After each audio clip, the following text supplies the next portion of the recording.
नमस्कार, ये आकाशवाणी चंडीगढ़ है। अब आप प्रतिका से प्रादेशिक समाचार सुनिए।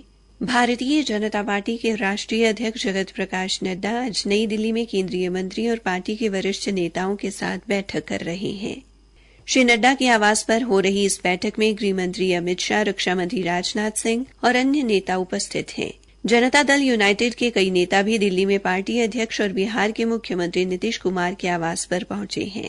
ये बैठकें राष्ट्रीय जनतांत्रिक गठबंधन एनडीए नेताओं द्वारा सर्वसम्मति से प्रधानमंत्री नरेंद्र मोदी को नेता चुनने के एक दिन बाद हो रही हैं। कल एनडीए की हुई बैठक में एक प्रस्ताव पारित किया गया कि श्री मोदी के नेतृत्व में देश में हर क्षेत्र में सर्वांगीण विकास हुआ है। प्रस्ताव में यह भी कहा गया कि देश की जनता ने 6 दशकों के बाद लगातार तीसरी बार पूर्ण बहुमत के साथ एक मजबूत नेतृत्व को चुना है। इंडी गठबंधन के सहयोगी दलों ने सरकार बनाने की रणनीति तय करने के लिए कल नई दिल्ली में बैठक की। ये बैठक कांग्रेस अध्यक्ष मल्लिकार्जुन खड़गे के सरकारी आवास पर हुई। इस अवसर पर श्री खड़गे ने कहा कि जनादेश प्रधानमंत्री नरेंद्र मोदी के खिलाफ है। उन्होंने कहा कि ये श्री मोदी के लिए भारी राजनीतिक क्षति और नैतिक हार है। श्री खड़गे ने कहा कि इंडी गठबंधन संविधान की प्रस्तावना में निहित मूल्यों के प्रति समर्पित सभी राजनीतिक दलों का स्वागत करता है। श्री खड़गे ने कहा कि उनका गठबंधन विपक्ष में बैठेगा। उन्होंने कहा कि गठबंधन चाहेगा कि देश की जनता भारतीय जनता पार्टी की सरकार से शासित न हो और इस इच्छा को साकार करने के लिए गठबंधन उचित समय पर उचित कदम उठाएगा। बैठक में कांग्रेस नेता सोनिया गांधी, राहुल गांधी और प्रियंका गांधी, समाजवाद पार्टी के प्रमुख अखिलेश यादव, राष्ट्रीय जनता दल के तेजस्वी यादव, मार्क्सवादी कम्युनिस्ट पार्टी के नेता सीताराम येचुरी, भारतीय कम्युनिस्ट पार्टी के नेता डी राजा के अलावा राष्ट्रवादी कांग्रेस पार्टी प्रमुख शरद पवार, डीएमके प्रमुख एमके स्टालिन, आम आदमी पार्टी के संजय सिंह और झारखंड के मुख्यमंत्री शामिल हुए। कृषि एवं किसान कल्याण विभाग ने किसानों को भरपूर पैदावार के लिए ग्वार की उन्नत किस्मों HG 365, HG 563, HG 220 आदि की बिजाई करने की सलाह दी है।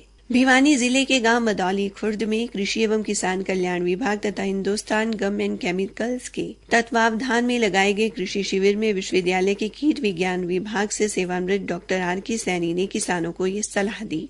उन्होंने किसानों को इन किस्मों की बिजाई 15 जून तक कर लेने को कहा और बताया कि बिजाई से पहले बीज को कार्बानडाजिम से सूखा उपचारित करना जरूरी है। इससे फसल उखेड़ा रोग से बची रहती है। उन्होंने किसानों को जैविक खादों का ज्यादा से ज्यादा इस्तेमाल करने की सलाह भी दी ताकि भूमि की उपजाऊ शक्ति बनी रहे। शिविर में ग्वार, नरमा व अन्य खरीफ फसलों का उत्पादन बढ़ाने और गुलाबी सुंडी की रोकथाम के उपायों बारे भी विस्तार पूर्वक जानकारी दी गई। सिरसा के चौधरी देवीलाल विश्वविद्यालय से संबंधित महाविद्यालयों में नई राष्ट्रीय शिक्षा नीति 2020 इस शैक्षणिक सत्र से लागू होगी। हरियाणा राज्य उच्च शिक्षा परिषद के उपाध्यक्ष प्रोफेसर S.K. गखड़ ने विश्वविद्यालय के डीन अकादमिक मामले कार्यालय द्वारा राष्ट्रीय शिक्षा नीति 2020 के कार्यान्वयन विषय पर हुए संवाद कार्यक्रम में ये जानकारी दी। कार्यक्रम की अध्यक्षता विश्वविद्यालय के कुलपति प्रोफेसर अजमेर सिंह मलिक ने की। प्रोफेसर गखड़ ने कहा कि नई राष्ट्रीय शिक्षा नीति के अंतर्गत पाठ्यक्रम तैयार किए जाएं जिससे कि उच्च स्तर की शिक्षा उपलब्ध कराई जा सके। उन्होंने कहा कि प्राध्यापकों को भी अपने कौशल को विकसित करना होगा जिससे कि विद्यार्थियों के कौशल को निखारा जा सके। उन्होंने कहा कि आने वाला समय कृत्रिम मेधा यानी आर्टिफिशियल इंटेलिजेंस का है और प्राध्यापकों को कृत्रिम मेधा के क्षेत्र में महारत हासिल करनी चाहिए। उन्होंने कहा कि विद्यार्थियों के मस्तिष्क को भी इस तरह से विकसित करना होगा कि वो अपना समाज व देश के विकास में सहयोग कर सके। उन्होंने कहा कि हर क्षेत्र में कौशल विकास करना होगा जिससे युवा एक अच्छा रोजगार प्राप्त कर सकेगा। विश्वविद्यालय के अकादमिक मामलों में डीन प्रोफेसर सुरेश कुमार गहलावत ने विश्वविद्यालय में नई राष्ट्रीय शिक्षा नीति के अंतर्गत चल रहे पाठ्यक्रमों के बारे में भी अवगत कराया। इसी के साथ ये समाचार बुलेटिन समाप्त हुआ।